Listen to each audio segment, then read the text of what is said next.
Hello friends, welcome to our YouTube channel. ഇന്നത്തെ വീഡിയോയിൽ കാണിക്കാൻ പോകുന്നത് എൻ്റെ ഓഫീസും ഓഫീസിൽ നിന്ന് വീട്ടിലേക്ക് വരുന്നതുമാണ്. ഇപ്പോൾ കാണുന്നത് വിയറ്റ്നാമിലെ റോബർട്ട് ബോഷിൻ്റെ ഓഫീസാണ്. ഇവിടെ നിന്നും വീട്ടിലേക്ക് ഏകദേശം 300 മീറ്റർ ദൂരമാണ് ഉള്ളത്. ഞാൻ സാധാരണയായി നടന്നാണ് വീട്ടിലേക്ക് വരാറുള്ളത്. ഇപ്പോൾ നമ്മൾ കാണുന്നതാണ് വീട്ടിലേക്കുള്ള വഴി. ഈ വഴിയിലൂടെ വന്ന് ഒരു റോഡ് ക്രോസ് ചെയ്തിട്ട് വേണം സെലഡോൺ സിറ്റിയുടെ ഏരിയയിലേക്ക് കടക്കാൻ. സെലഡോൺ സിറ്റി എന്നാൽ ഞങ്ങൾ താമസിക്കുന്ന അപ്പാർട്ട്മെൻറ്റിൻ്റെ പേരാണ്. നമ്മൾ നടക്കുന്ന വഴിയിൽ മുഴുവൻ സ്ഥലങ്ങളിലും നമുക്ക് വിയറ്റ്നാമിൻ്റെ പതാകകൾ കാണാം. സെലഡോൺ സിറ്റിയിൽ താമസത്തിനായി കുറേയേറെ ബ്ലോക്കുകൾ ലഭ്യമാണ്.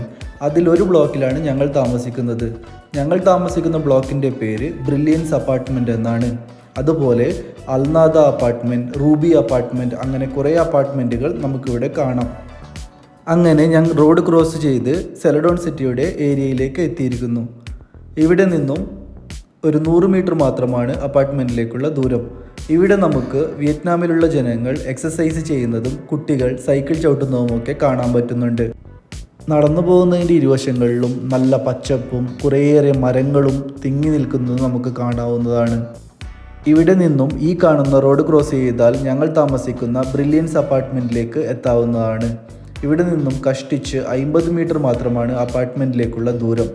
ഇപ്പോൾ നമ്മൾ കാണുന്നത് അപ്പാർട്ട്മെൻറ്റിൻ്റെ എൻട്രൻസിലേക്കുള്ള വഴിയാണ്. അപ്പാർട്ട്മെൻറ്റിൻ്റെ എൻട്രൻസിൽ തന്നെ സെക്യൂരിറ്റി ചെക്ക് ഉള്ളതിനാൽ വീഡിയോ ഇവിടെ വെച്ച് കട്ട് ചെയ്യുന്നു. ഇനി നമുക്ക് അകത്തെ വീഡിയോ കാണാം. ഇതാണ് സെലഡോൺ സിറ്റിയുടെ അകത്തെ കാഴ്ചകൾ.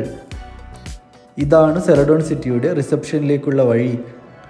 റിസപ്ഷനിലേക്കുള്ള വഴിയുടെ ഇരുഭാഗങ്ങളിലായും ധാരാളം ചെടികളും പൂക്കളും കാണാൻ പറ്റുന്നുണ്ട്. ഇപ്പോൾ കാണുന്ന ബിൽഡിങ്ങിലാണ് സെലഡോൺ സിറ്റിയുടെ കാർ പാർക്കിംഗ് സ്ഥിതി ചെയ്യുന്നത്. ഇതാണ് നമ്മുടെ റിസപ്ഷൻ ഏരിയ. റിസപ്ഷൻ കഴിഞ്ഞാൽ നമ്മുടെ റെസിഡൻറ്റ് കാർഡ് ഇവിടെ സ്വൈപ്പ് ചെയ്താൽ മാത്രമേ നമുക്ക് അകത്തേക്ക് കടക്കാൻ സാധിക്കുകയുള്ളൂ. കാർഡ് സ്വൈപ്പ് ചെയ്ത് അകത്തേക്ക് കയറിയാൽ ലിഫ്റ്റിൻ്റെ ഏരിയയിലേക്ക് എത്തും.